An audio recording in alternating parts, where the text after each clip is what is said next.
حکم کی تعمیل ہوئی اور بالآخر دوسرے دن الصبح راڈرک اپنے تمام درباریوں اور ان دونوں پادریوں کے ہمراہ مینار کے تالے توڑنے والے ماہروں کے ہمراہ ہرکولس مینار کے گیٹ پر پہنچ گیا۔ اس کے بعد اس نے گیٹ کو کھولنے کا سبب بنایا اور گیٹ پر لگے تمام بادشاہوں کے لگائے گئے تمام تالے توڑنے کا حکم دے دیا، حتیٰ کہ تمام تالے توڑتے توڑتے شام ہو گئی۔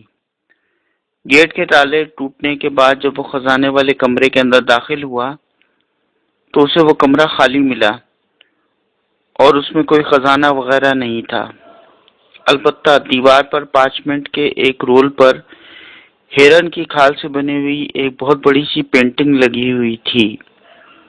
اس کے علاوہ اس کمرے میں اور کچھ بھی نہیں تھا۔ اس پینٹنگ پر پگڑیوں والے مردوں کی تصویریں بنی ہوئی تھیں جن کے ہاتھوں میں تلواریں تھیں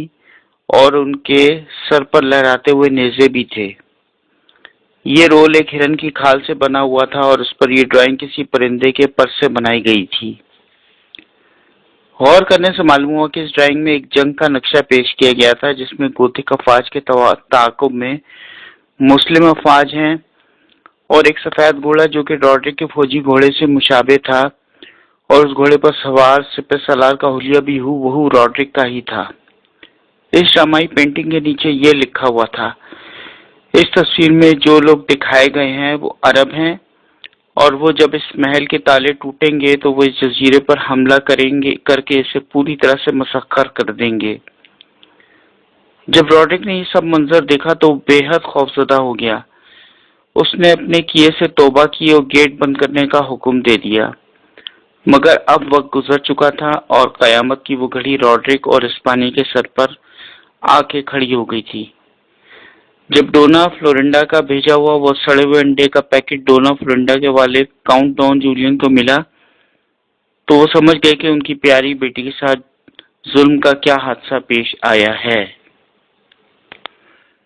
ڈونا فلورنڈا کے اس پیکٹ کے ملنے کا ذکر کاؤنٹ ڈان جولین نے جب اپنی بیوی سے کیا تو وہ دونوں کئی روز تک اپنے گھر میں دھاڑے مار مار کر روتے رہے۔ غم میں ڈوبے والدین نے اپنی پیاری بیٹی ڈونا فلورنڈا کو گھر واپس بلانے کے لیے ایک منصوبے پر کام کرنا شروع کر دیا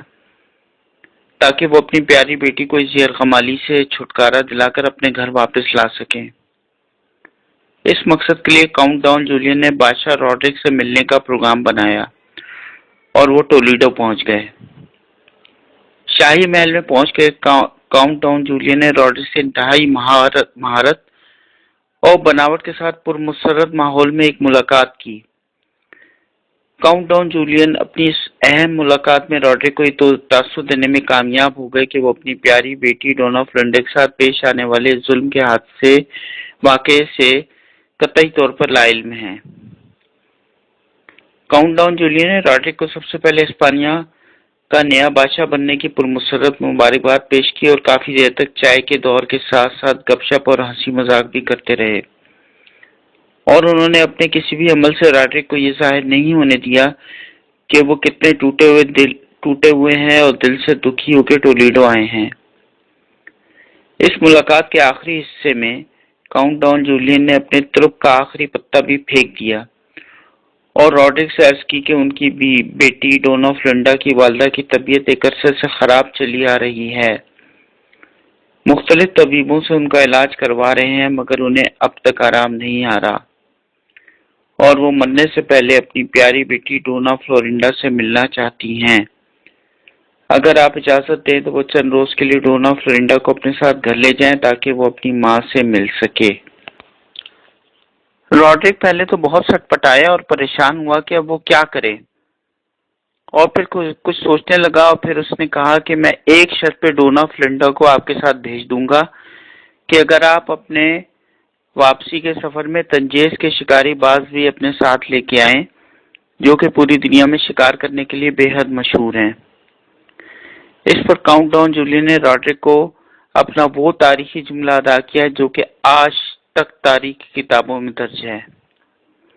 جی ہاں علیجا، میں آپ کے لیے وہاں سے ایسے شکاری باز بھیجوں گا جو آپ نے آج تک نہیں دیکھے ہوں گے اور جن کا کوئی بھی ثانی نہیں ہے۔ کاؤنٹ ڈاؤن جولین کی ان بازوں سے مراد مستقبل قریب میں ہسپانیہ پر حملہ کرنے والی مسلم افواج سے تھی۔ بادشاہ روڈرک سے فلورنڈا کو اپنے گھر واپس لے جانے کی اجازت ملنے کے بعد کاؤنٹ ڈاؤن جولین نے سوگ میں لپٹی ہوئی اپنی پیاری بیٹی ڈونا فلورنڈا سے اس کے کمرے میں ہی ملاقات کی، مگر اس سے اس کی عصمت دری کے واقعے